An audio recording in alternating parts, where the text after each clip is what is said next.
set of our same side leg attacks. And we're going to go through each one of those entries.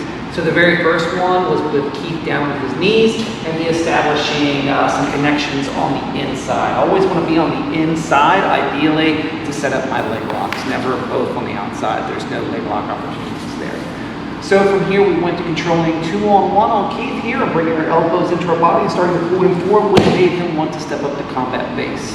From here, I went ahead and abandoned the 2-on-1 grip and went one hand below the knee, one hand above the knee. And when I do this, I really make a goose neck with my wrist, hooking around the back of this leg. Now from here, I insert my knee right underneath this thigh. And from there, I go ahead and sit back into my single-legged X. Okay?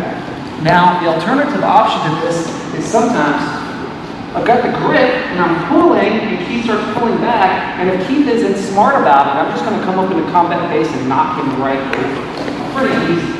All right, but if I don't knock him over, he's going to come up into this combat-based position, which immediately allows me to go 2-on-1, allows me to baseball slide myself under, sit back into my single-legged X again. And again, if he doesn't step up on that leg, we can just pretty easily knock him over and get a cheap sweep. All right, that was our first entries early in the week.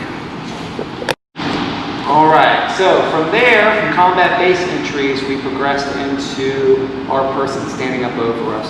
So we controlled, we controlled the inside, and we went back to that 2-on-1 grip. And as I bring my elbows into my body, sometimes instead of just coming up to combat base, Keith will step all the way up, and he'll start trying to move away from me. You'll notice how I use my heels and keep my elbows connected to my body to bring me close to Keith. Once I get here, I abandon the 2-on-1 grip, and I go goosenecks around the back of his thigh, rolling my body forward. I don't want to give a great deal of space here for Keith to leapfrog over my knees and go into mount, so I really roll my body like so.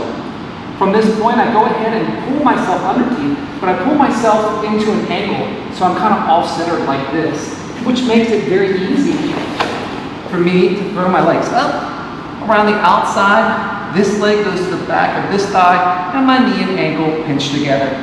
From this point, I can either go around the ankle if I'm looking to set up ankle locks when I perform the sweep, or I can just hug my thigh when I put them down, looking to attack for heel hooks.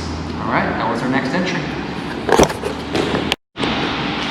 Okay, our third and final entry into the single-legged X, which ultimately set up our same side leg attacks, whether it was straight ankle or heel hook.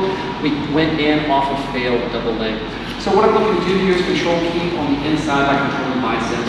I want to look to set Keith up by positioning his body in such a way that I can shuck the arms up and I can immediately go under him as I'm looking for the double leg attack. When I get to this situation, sometimes Keith's going to start sprawling back, start getting heavy, yes. Now I could step up on the outside leg, drive laterally, and go into a classic redirection for my double leg.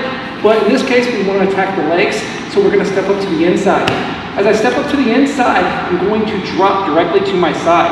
And as I drop directly to my side, I'm going to baseball slide this leg in. Here we go. Into my single-legged X, again controlling with a curled foot, back of his thigh, pinning my knee and ankle together. And if I want to go for leg attacks or straight ankle attacks, I'll wrap the leg. And if I want a little more for heel hooks when I put down, I'm just going to hook my thigh. No, that was our last entry.